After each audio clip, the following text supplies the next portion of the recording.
The snow hadn't stopped for 3 days. Dry Creek was used to rough winters. But this one felt personal, meaner, heavier, as if the cold itself was hiding something. Special Agent Claire Monroe tightened the scarf around her neck as she stepped out of the bureau-issued SUV. The wooden house before her stood crooked, buried in white, its porch creaking under the weight of ice. It looked like it had seen too many winters and kept too many secrets. A sheriff's deputy greeted her at the front steps. "Agent Monroe, glad you're here." She nodded. "What do we have?" "Name's Melissa Hargrove, 32, works nights at the gas station off Highway 6. Didn't show up last night. Her kid, 6 years old, was found alone this morning by the neighbor. Says his mom left for work but promised she'd be back before the clock stopped ticking." Claire frowned. "What clock?" He pointed inside. "Living room. You'll want to see it yourself." The heat was off, and the house felt abandoned even though the lights still worked. Toys were scattered around the small living room, plastic dinosaurs, crayons, a stuffed rabbit missing an eye. And on the far wall, just above a light switch, was a single bloodstain, small, sharp-edged, like a signature. Next to it was a clock. An old brass wall clock. The kind you wound by hand. Its hands were frozen at 2:17 a.m. "She wound it every night," said a soft voice. Claire turned. A little boy sat on the couch, wrapped in a blanket that looked too thin for the cold. Big brown eyes, pale cheeks, and a kind of stillness too old for his age. She said she'd be back before the clock stopped. Claire crouched beside him. "What's your name?" "Eli." "Eli, did you hear anything last night?" He looked away. "Just the footsteps and the knocking." Claire felt something tighten in her chest. Footsteps. They weren't Mommy's. Mommy walks soft. These were heavy, like boots on the roof. The deputy raised an eyebrow. Claire stood and studied the ceiling. No damage, no dust disturbed, but the snow on the roof was thick enough to hide anything. "I want thermal scans of the house," she said, "and get someone to test that blood. We need confirmation it's hers." She spent the next few hours digging through Melissa Hargrove's life. No enemies, no known troubles. Her ex-husband had died 3 years ago in a car crash. No signs of drugs, abuse, or mental illness. Just a tired woman doing her best to raise a kid in a town where people disappeared like they were never real to begin with. Dry Creek had seen 6 missing women in the past 5 years. All unsolved. All vanished without a trace. Until now. That bloodstain changed everything. The snow had finally stopped by the time Claire returned to the station. Sheriff Don Keller was waiting with 2 cups of coffee and a file marked Melissa Hargrove. "You're not going to like what's in here," he said. "Try me." He slid the file across. Inside were transcripts, statements, and something she didn't expect, a photo. It showed the same clock from Melissa's house. Stopped at 2:17. But this picture was from 2019, from the scene of another missing woman. 1 town over. Her name was Jenna Miller. Keller said. She was the first. No blood back then. Just the clock. Same model. Same time. Claire flipped through the other cases. In each, a different house, a different woman, but always the same clock. Always 2:17 a.m. "This isn't random," she muttered. "It's a pattern. He's staging them."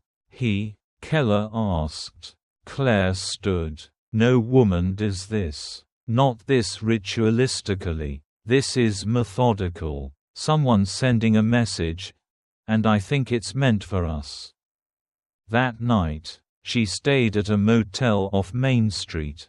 The wind howled through the window cracks. She reviewed the photos again, 6 cases. 6 clocks. One missing mother still fresh. She kept thinking about Eli's words. Before the clock stopped. And then she saw it. Something small. Buried in the background of one of the older case photos. A toy rabbit. Torn at the same ear as Eli's. Claire sat up straight. It's not just the clock. He's leaving echoes. The next morning, Claire drove to the old parts of town. Places half abandoned, where time itself seemed to freeze. She started knocking on doors. Asking about clocks. About strangers. About anything out of the ordinary. Most folks were tight-lipped. Dry Creek didn't trust outsiders. But one old man, a watch repairer named Walter Finch, remembered something. "Brass clock, like the one you're describing," he said. "I've fixed 4 of them in the last 5 years. All brought in by the same guy." "Who?" Claire asked. "Didn't give a name. Big fella. Quiet. Had a limp. You still have his info?" Finch pointed to a ledger. The name listed was James R. Keller. Claire blinked. "Keller? As in, my cousin," Sheriff Keller said later that afternoon. When she confronted him, he didn't deny it. "James is my younger brother," he said quietly. "Moved out to the woods years ago. After the war. He wasn't the same. Why didn't you say anything?" Claire snapped. "Because I didn't want it to be true." They found James Keller's cabin 40 miles north of town. Buried deep in the pines.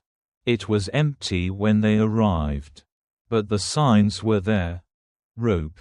Tools. Photos of the women taken without their knowledge. And in the center of the room, mounted like a trophy, was a wall clock stopped at 2:17. There was also something else. A journal. Scribbled in shaky handwriting were entries spanning years. Notes about fixing time. About holding them in the moment they were most alive. And about returning them to the silence before memory. Claire flipped to the last entry. She fought harder than the others. The boy almost saw. "I stopped the clock before he screamed. But she's still not quiet. She's still somewhere inside the ticking. I need to finish it." They found Melissa 3 days later in a root cellar near the cabin. Barely alive. Hands bound. But breathing. She had been drugged. Not killed. The blood on her wall. A cut from her hand as she tried to escape. Eli was the first person she asked about when she woke. And the clock? Claire kept it. Not as a trophy, but a reminder. Because in the quiet moments, when she's alone, she swears she hears ticking. Even when the clock is still. The snow had melted just enough to uncover the bones Dry Creek tried to bury. Special Agent Claire Monroe sat alone in the sheriff's office. The hum of the heater her only companion. Outside, a snowstorm threatened to return. But Claire wasn't moving, not until she understood. On her desk lay 4 case files, faded. weather-worn, almost forgotten, 4 missing women, all white, all living alone, all vanished during snowstorms, and all with the exact same detail: a stopped clock. 2:17 a.m. It began when she reopened the file of Ava Denton, missing since 2017. The details were disturbingly familiar. Ava's neighbor heard a thump around 2 in the morning. When police arrived, they found the front door unlocked. No sign of struggle, and a wall clock halted at 2:17. Claire didn't stop there. She requested archived records from nearby counties. Buried in a stack of unconnected disappearances, she found 3 more: Margaret Keane, 2015, Julia Brandt, 2013, and Leah Harmon, 2011. All the same profile, all alone, all on snowy nights, all vanished as if time had simply stopped. The Bureau never made the connection. No one had, until now. In the oldest of the files, Leah Harmon's, Claire found something no one else had noticed: a blurry photo taken by a gas station security camera half a mile from the crime scene. The timestamp was 2:12 a.m. In the photo, just barely visible through the snowfall, was a tall man wearing a cowboy hat. Head down, coat thick, shadowed eyes. No plate on the truck parked behind him. No identification. No follow-up ever filed. The only note: unidentified male, possibly unrelated. But Claire knew better. She printed the image, enlarged it, and stared. The grain was bad, but the outline of the hat was clear. It was old-fashioned, wide-brimmed, like something out of a Clint Eastwood film. And the posture, the way he stood like the cold didn't touch him, that stuck with her. Because she'd seen that figure before. Not in Dry Creek, but 20 years ago. Her sister's name was Emily.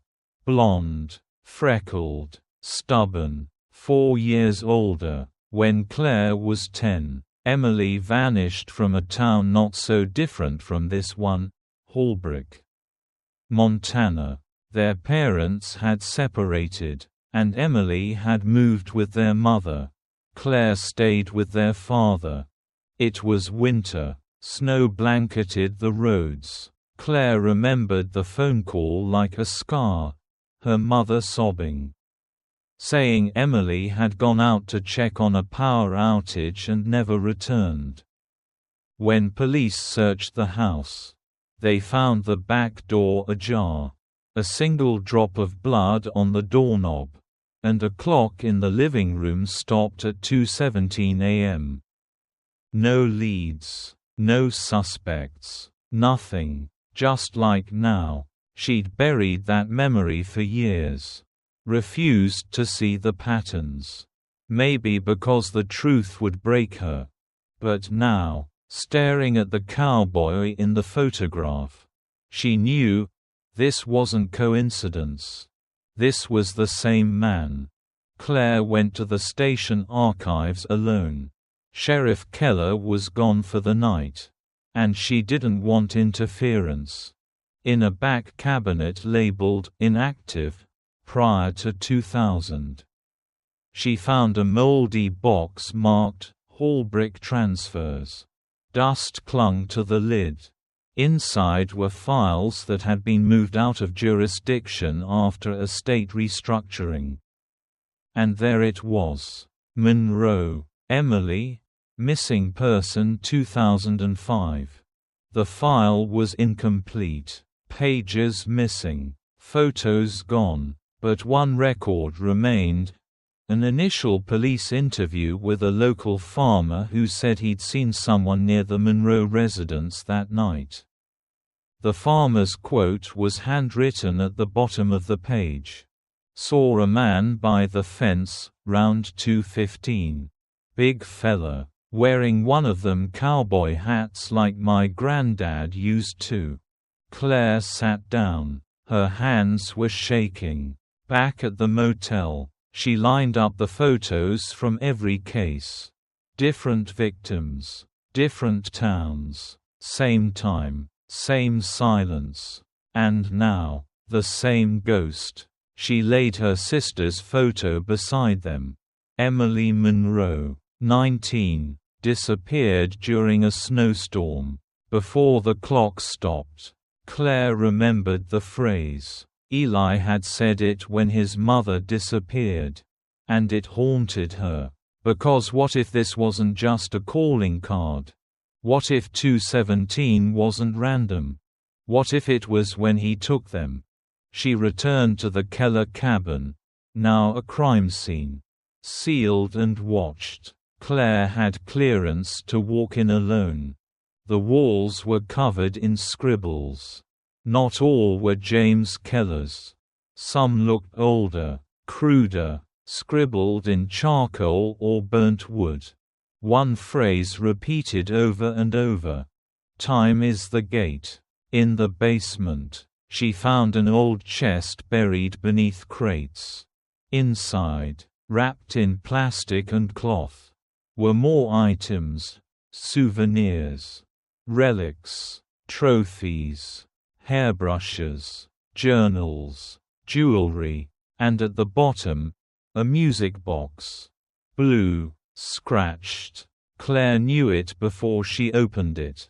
Emily's. She had given it to her sister for her birthday. It played Claire de Lune, and the tune was warped now. Slowed with age. But it still played. The next morning, she confronted Sheriff Keller. "You knew," she said. His jaw tightened. "No, I suspected. I just couldn't prove it. You buried Holbrook's file in the archives." "I didn't bury it," he said, "but someone did. Someone higher up. Back then, we were told to let it go. Orders came from above. Said it was likely an animal attack. You don't ignore orders like that when you're a junior deputy." Claire stared. "So you just forgot her?" "No," Keller said. "I never forgot. But you have to understand. Whoever this guy is, he's not working alone. He's been slipping through cracks no one even sees. And if he took your sister, I'm sorry, but maybe you're the reason he's slipping now." Later that day, the lab called. The blood found on Melissa Hargrove's wall. Not hers. A partial match. Female. But not Melissa. Claire asked him to run a specific comparison. It took 12 hours. The result came in the next morning. Emily Monroe. Confirmed match. Claire dropped the phone. Somewhere, sometime, Emily had still been alive. Maybe not now, maybe not for years. But she had been part of this. She wasn't just a memory. She was one of them. Claire requested satellite surveillance from the last 5 years. Focused on rural zones during storms. She combed weather records, disappearance timelines, and transport logs. Every pattern pointed to one chilling conclusion. The cowboy always struck when the snow was thick enough to erase tracks. Always during blackout windows. Always in towns small enough to forget they're missing. He was careful, patient, calculated. But now Claire had something he didn't expect. Memory, resolve, and a name. At 2:17 a.m. the next night, Claire sat alone in the wooden house where Melissa had vanished. The room was cold, quiet. She turned the old clock back one last time. and waited for the ticking to stop, or for someone to come through the door. Because this time, she wasn't leaving before it ended. The road was barely a road, just two faded tire tracks winding through the pines, half buried in slush and shadows. Agent Claire Monroe had driven for over an hour from Dry Creek. Guided by a map scribbled on the back of a receipt and the words of a retired ranger who remembered the old man with the clocks. Her headlights pierced the trees until they found it, a weathered building swallowed by forest, its sign dangling by a single chain. Grady's timepieces. The windows were clouded with age. The porch groaned beneath her boots. Claire knocked once. The door creaked open before her hand fell again. The smell of oil, brass, and cedar flooded her senses. Inside, time seemed frozen, literally. Dozens of clocks lined the walls and shelves. Some digital, most analog, pocket watches, mantle clocks, wristwatches, ornate cuckoos, every one of them motionless. Except one. A grandfather clock stood tall behind the counter, its pendulum swinging with eerie precision. Tick, tock, tick, tock. Strange, isn't it? Came a voice from behind the shelves. An old man shuffled into view. Wiry, stooped, his beard gray, his fingers stained with grease and varnish. You'd think in a place like this, all the clocks would tick. Claire flashed her badge. Special Agent Monroe. I'm investigating a series of disappearances linked to certain clocks. The man didn't flinch. He nodded like he'd been expecting her. Thomas Grady, he said, extending a shaky hand. You're not the first to ask. Who else came? Claire asked. Grady's eyes twitched. Men who don't like questions. She glanced again at the pendulum. That one still works. Grady smiled, but not with joy. It keeps its own time, he said, and the hour it strikes is not for the living. Claire stared. What does that mean? The smile vanished. I once saw a man stop time, he said, not metaphorically, I mean literally. I was young, maybe 35. Lived in a cabin near the northern ridge. That winter, I saw a woman run barefoot across the snow. Bleeding, screaming. I tried to help, but before I reached her, he was already there. He looked toward the ticking clock. He wore a cowboy hat. Never saw his face, just his shadow, and when he touched her shoulder, the air went dead. Sound stopped, and every clock in my house froze at 2:17. Claire's heart hammered. You told the police? Grady scoffed. I tried. They shut me down, took my statement, then took it back, told me I was remembering wrong. Next day, 2 deputies came and told me to forget or disappear. I've kept this place since. He reached beneath the counter and pulled out a small, dust-covered box. Inside was a cassette tape. This is from my old answering machine, he said. Found it the morning after the woman vanished. Never gave it to anyone. Too scared. But maybe it's time. Claire took it carefully. What's on it? Grady looked tired. A man's voice. Talking to someone. A woman crying. He's explaining things. Like she's about to go somewhere and doesn't want to. Like he's convincing her time doesn't matter anymore. Claire gripped the tape like it was a heartbeat. Do you remember what he said? Grady nodded slowly. One line. I've never forgotten it. He looked straight at her. You'll forget the pain once the ticking stops. Back in Dry Creek, Claire borrowed an old cassette player from the evidence room. She sat alone in the interrogation chamber.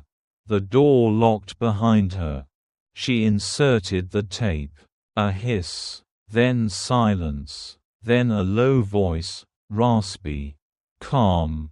Don't cry. Not yet. You'll ruin the sound. A woman sobbed quietly in the background. They always cry before the stillness. You'll see. It's better when time doesn't move. Claire leaned closer. Her skin crawled. The voice didn't belong to James Keller. This was someone else. At 2:17, everything stops. That's when the door opens. That's when the silence takes you. Then a sharp click. The tape ended. She rewound it, played it again, then a third time. She recognized something in the voice.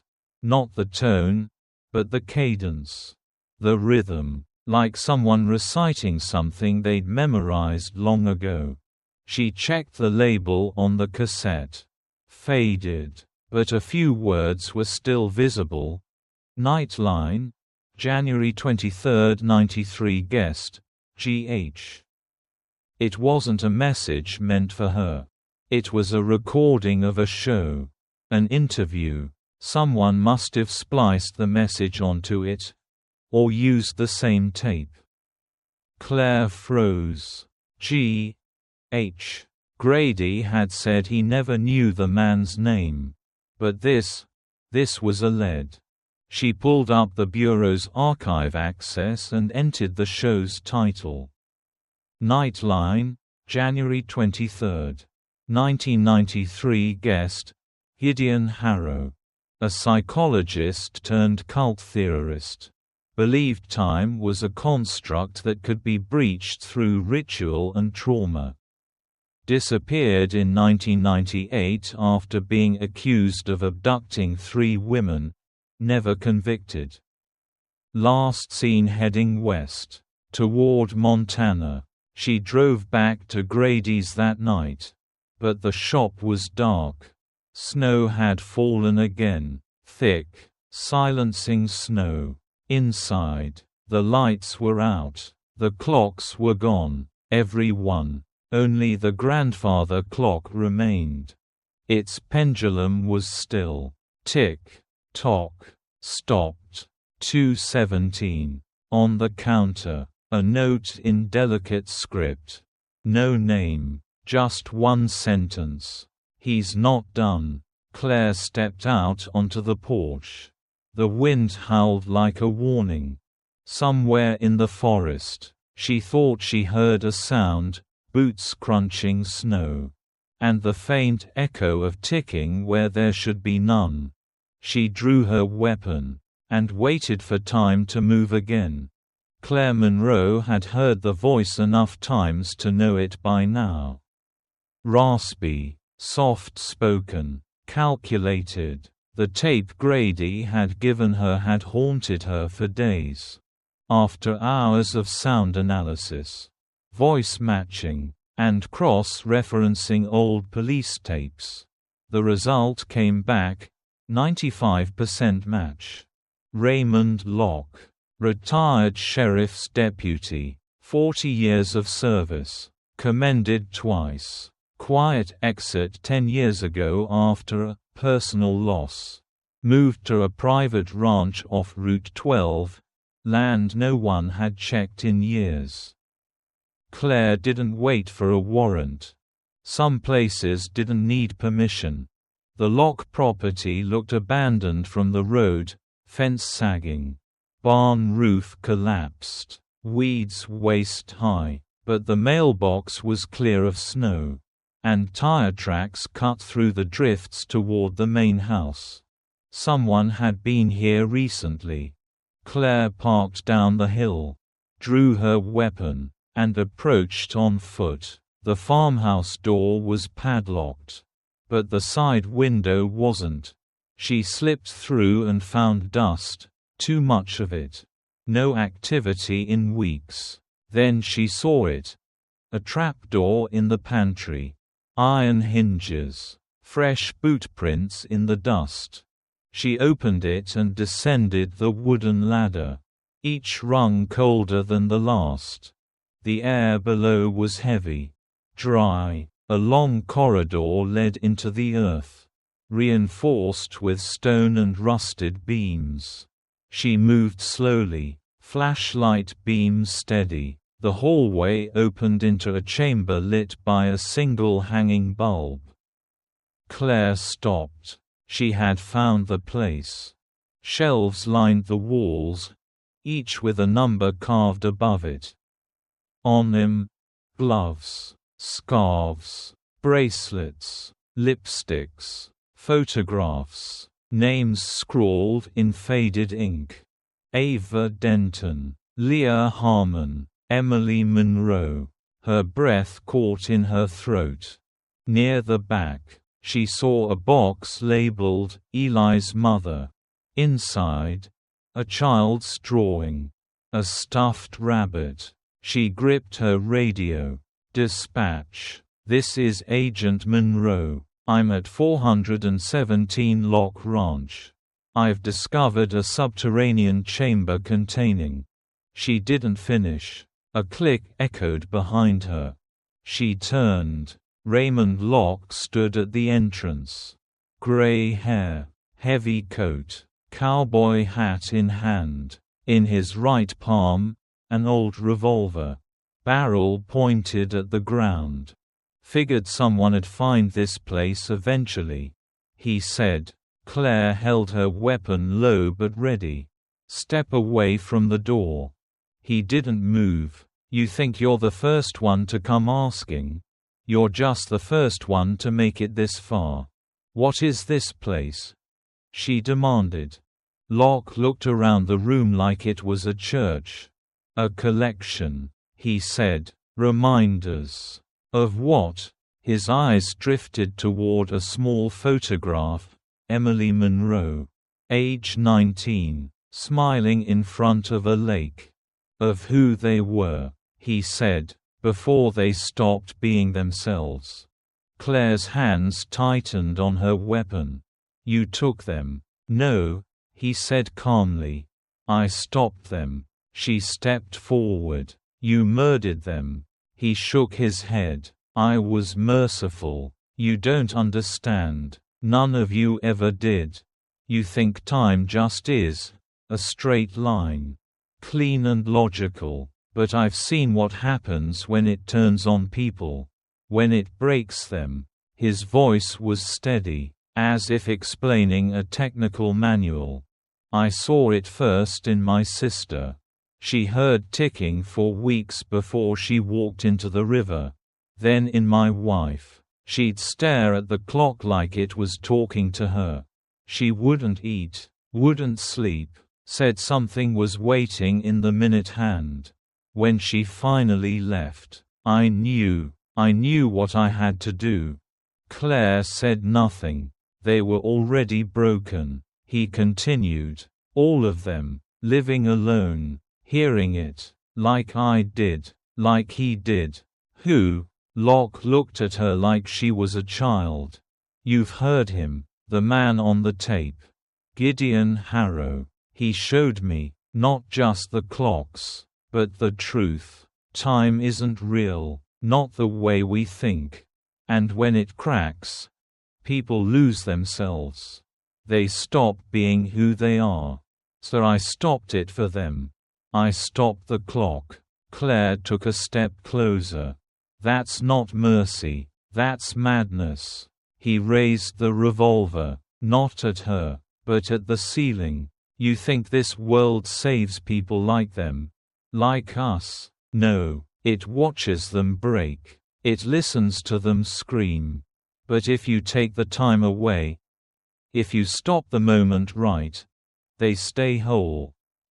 She saw it in his face now. Not rage. Not pride. belief. Locke wasn't a monster. He was a priest, of something older, something colder. She lowered her gun slightly. What happened to Emily Monroe? He blinked. She didn't scream, not like the others. She asked me if I could make it quick. I told her I could. Claire's voice cracked. You killed my sister. Locke nodded. I stopped the clock. Silence stretched between them. Then, I was going to stop yours too. You've heard it, haven't you? The ticking. Claire didn't answer. Because she had. In the motel. In the cabin. In the tapes. A clock with no source. A rhythm in her chest that didn't belong to her heartbeat. Locke lowered his gun. I won't fight, he said, but I won't leave here. Either. Claire lifted her radio. This is Monroe. I need backup at 417 Locke Ranch. Suspect in custody. Request crime scene response. Multiple victims confirmed. She kept her weapon on lock as the sound of sirens grew louder above. He sat down on a crate and placed the revolver beside him. You'll see, Agent Monroe, he said softly. You'll hear it again, and when it stops. So will you. Hours later, after Locke was arrested and transported, Claire returned to the cellar. She stood before the shelf marked, Emily. In the box was a necklace, her mother's. Claire had given it to Emily before they separated. She closed her eyes. The clocks weren't ticking anymore. But she could still feel them. Waiting. Somewhere in the dark. The blast came from deep underground. A low, violent tremor that sent Claire Monroe flying against the cellar wall. Dust and fire surged upward as the floor buckled beneath her. She had fired the shot, center mass. Trained reflex. But Raymond Locke had already moved. Already pressed the hidden detonator wired beneath the far shelf. Already decided he would bury his altar of stillness. She coughed through the haze. Ears ringing, lungs burning. Everything shook. And then, silence. Time, for a moment, stood still. Claire's flashlight flickered in the wreckage. Half the chamber had collapsed. Shelves were crushed. Stone had swallowed names and memories whole. The tunnel back had caved in. But a faint noise pulled her forward. Breathing. Not hers. She stumbled through the fallen beams toward the far wall, a metal hatch half buried under debris. She braced her shoulder against it and pushed. It gave with a tortured creak. Inside was a small holding space. No bigger than a walk-in closet. And in the corner, chained but alive, was a woman. Eyes hollow, skin pale, but breathing, alive. Her name was Catherine Vale. Missing since December 2 years ago. Presumed dead. The last entry in Locke's collection. Claire carried her out through a side tunnel, air thin. Light dying. Hope fighting to stay upright. The blast had cracked the land. But not the will. Backup arrived minutes later. Too late to catch Locke alive. But not too late to save someone. And sometimes, that was enough. 3 days later, Claire sat in the Bureau's Denver office, facing 2 men in suits who asked more about procedures than people. She told him everything she could prove. But without the evidence in that cellar, it was mostly gone. Locke's confession died with him. The tapes were partial. The relics were dust. And Raymond Locke became another whispered ghost, filed away in a cabinet labeled closed, deceased, unsolved. Catherine was recovering in a hospital room with no windows and too much quiet. Claire visited her on the 4th day. "I remember his voice more than his face," Catherine said. "He kept telling me not to be afraid. That I wasn't broken, that I was just." Paused. Claire nodded, silent. "He never hit me, never yelled, but he made time feel like a weapon." It was the truest thing Claire had heard in years. When the bureau closed the case, they offered Claire a promotion, a move to Quantico, a leadership track. She declined. There was something unfinished, something no file could close. She packed a single duffel bag, got in her car, and drove. Not to Dry Creek, not to Denver, to Holbrook, Montana. Snow had just begun to fall when she pulled into the town's edge. It looked smaller than she remembered, as if memory had stretched it taller than it was. Her father's old cabin still stood at the end of the gravel road, untouched by time but dimmer somehow, like a house learning to forget. She let herself in. It smelled like dust and old paper. On the mantel was a shoebox.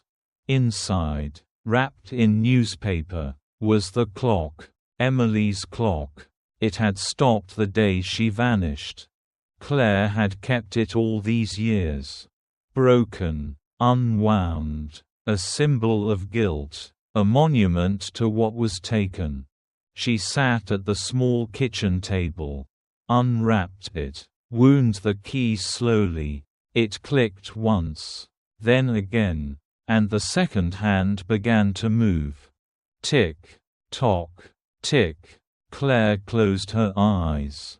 She could still see her sister in flashes, Emily running through leaves in summer, laughing in the mirror, throwing snowballs in the yard. And then the last memory, the night she vanished. Claire had called, but Emily hadn't picked up. She'd promised to visit in the spring. That spring never came.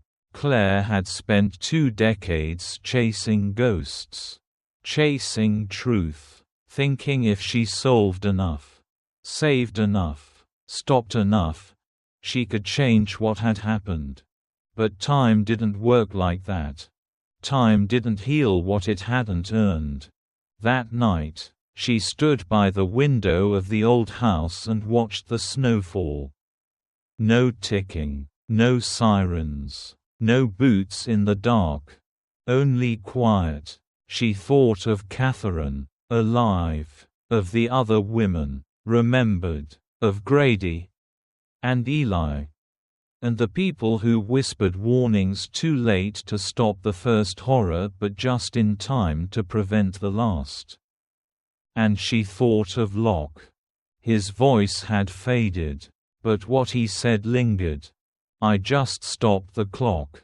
Because that's when they stopped being themselves." Maybe he believed it. Maybe that was what made him so dangerous. Not cruelty, but conviction. Claire placed the ticking clock on the windowsill. It didn't make her feel better. It didn't bring Emily back.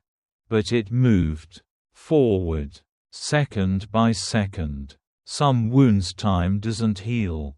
But some nights, facing the dark is the only way to keep going. Some nights, you wind the clock, knowing it won't fix the past, but it just might carry you through the next moment. And that, sometimes, is enough. Thank you for watching the video. If you enjoyed it, please comment 1. And if you didn't, just hit like. See you in the next videos.